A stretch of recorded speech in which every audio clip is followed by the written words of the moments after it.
ఉపరాష్ట్రపతి ఎన్నికల్లో ఎవరికి ఓటు వేయాలో తెలుగు రాష్ట్రాల్లోని రాజకీయ పార్టీలు పునరాలోచన చేసుకోవాలన్నారు ఇండియా కూటమి అభ్యర్థి జస్టిస్ సుదర్శన్ రెడ్డి.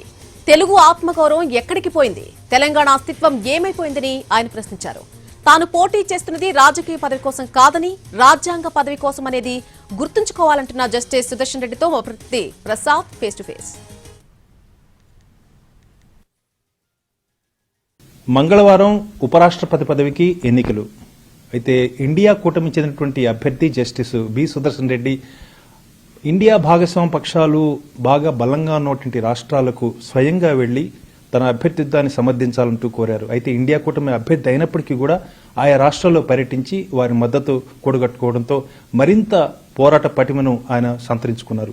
ఈ నేపథ్యంలో మంగళవారం ఉపరాష్ట్రపతి ఎన్నికల నేపథ్యంలో జస్టిస్ బి సుదర్శన్ రెడ్డి యొక్క మనోగతాన్ని తెలుసుకుందాం.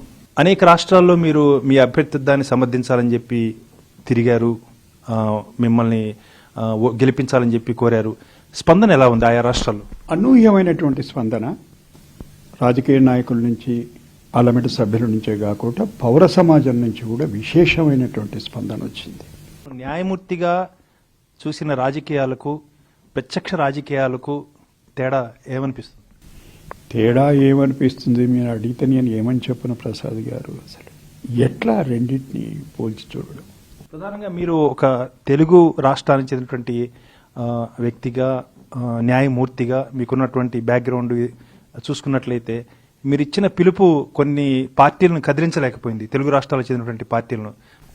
ఈ విషయంలో ప్రసాద్ గారు ఎట్లా స్పందించాలనో నాకు కూడా అర్థం కావటం లేదు. ఎందుకంటే పరిస్థితి ఏమిటంటే అక్కడ ఉన్నటువంటి పార్టీలు అగ్రనాయకత్వం ఏదైతే ఉందో అందరితో నాకు వ్యక్తిగతమైనటువంటి పరిచయం ఉంది.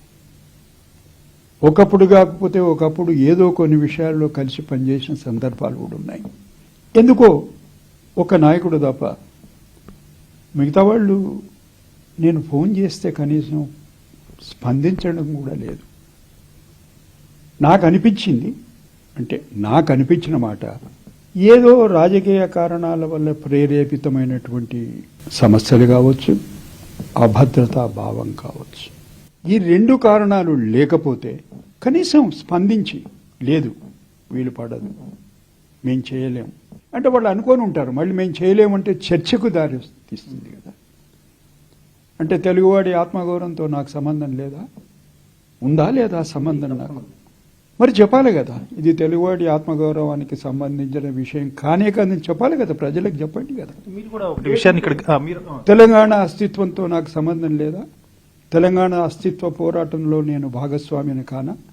చెప్పుకోవడమే నాకు కొంచెం ఇబ్బందిగా ఉంది ప్రసాద్ గారు. అంటే మనం పేరు చెప్పుకుందామండి. తెలుగుదేశం పార్టీ ఎన్డీఏ భాగస్వామ్య పక్షంగా ఉంది, అధికారాన్ని పంచుకుంటుంది. కాబట్టి వాళ్ళకి ఉన్నటువంటి రాజకీయ పరిస్థితిని కూడా మీరు అర్థం చేసుకోవాలి. ఇక వైఎస్ఆర్ కాంగ్రెస్ పార్టీ బాహటంగానే చెప్పింది మేము ఎన్డీఏ అభ్యర్థికే పోటీ చేస్తున్నామని. ఒక బీఆర్ఎస్ భారత రాష్ట్ర సమితి పార్టీ కేసీఆర్ నాయకత్వంలో మాత్రం ఎలాంటి స్పందన? ప్రసాద్ గారు, రెండు విషయాలు నేను ఎవరి పేరు ప్రస్తావించాను. సుదీర్ఘమైనటువంటి అనుభవం ఉంది వాళ్లకు రాజకీయాల్లో.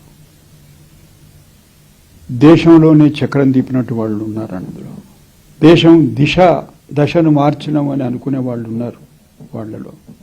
వాళ్ళ గురించి నేను ఏం మాట్లాడగలుగుతాను? కాకపోతే ఒక విషయం, నేనేదో రాజకీయపరమైనటువంటి ఏదో ఒక పదవికి పోటీ చేస్తుంటే లేదు, ఇది మాది రాజకీయపరమైనటువంటి నిర్ణయం.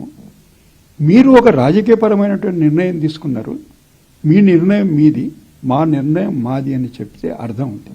నేను పోటీ చేస్తున్నది ఒక రాజ్యాంగ పదవి, దానికి ఒక సమున్నతమైనటువంటి స్థానం ఉంది, దానికి ఒక ప్రత్యేకమైనటువంటి గౌరవం ఉంది. అంటే ఓటింగ్ విప్పులు కూడా ఉండవు. రహస్య బ్యాలెట్ అంటే సంవిధానం ఆ విధంగా ఆలోచించి ఆ ప్రక్రియను ఎందుకట్లా రూపొందించింది అనే విషయం వాళ్లకు అర్థం కాలేదు అంటే ఒప్పుకోవడం చాలా కష్టం. వాళ్ళు విజ్ఞులు, వాళ్ళకి తెలిసేది. నేను రాజకీయాల్లో నేను ఒక పార్టీ తరఫున, నేను ఏదో ఒక రాజకీయ పార్టీ తరఫున ఎమ్మెల్యేకో, ఎమ్మెల్సీకో, లేకపోతే పార్లమెంట్ మెంబర్కో, రాజ్యసభకో పోటీ చేస్తుంటే అదేమిటండి, దీంట్లో మీరు ఆత్మగౌరవానికి సంబంధించిన విషయం తీసుకొని వస్తున్నారు.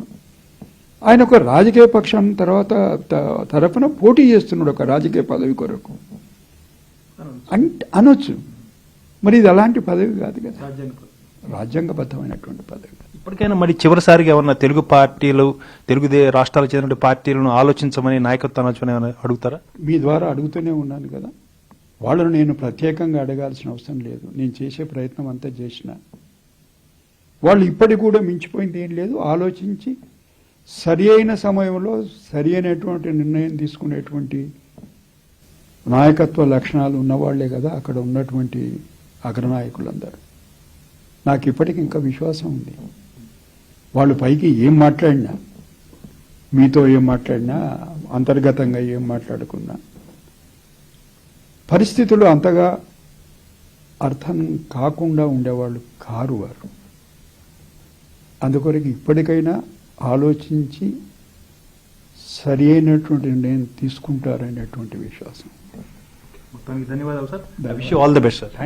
థ్యాంక్ యూ ప్రసాద్ గారు. సరే, రాజ్యాంగబద్ధంగా తన యొక్క జీవనం నడిచింది. అదేవిధంగా తొలి నుంచి కూడా రాజ్యాంగాన్ని అనుసరించే తన వ్యవహార శైలి ఉందని, అదేవిధంగా ఇప్పుడు ఉపరాష్ట్ర పదవికి పోటీ చేయటం కూడా అందులో భాగంగానే ఉందని, అదేవిధంగా తెలుగు రాష్ట్రాలకు చెందినటువంటి ప్రముఖ పార్టీలు నాయకులు మరొకసారి ఆలోచించి నిర్ణయం తీసుకోవాలని, ఇది ప్రజాస్వామ్యాన్ని పరిపుష్టం చేసేందుకు రాజ్యాంగ పదవికి చేస్తున్నటువంటి పోటీగా గుర్తించి ఆ మేరకు మంచి నిర్ణయం తీసుకుంటారని ఒక ఆశాభావాన్ని వ్యక్తం చేస్తున్నారు. అయితే గెలుపు ఓటములతో సంబంధం లేకుండా ఇది ఒక నిబద్ధతతో చేస్తున్నటువంటి ఒక అడుగు అన్న అంశాన్ని కూడా చాలా ప్రస్ఫుటంగా చెప్తూ జస్టిస్ బి సుదర్శన్ రెడ్డి గారు తన అభిప్రాయాన్ని ఎన్టీవీతో పంచుకున్నారు.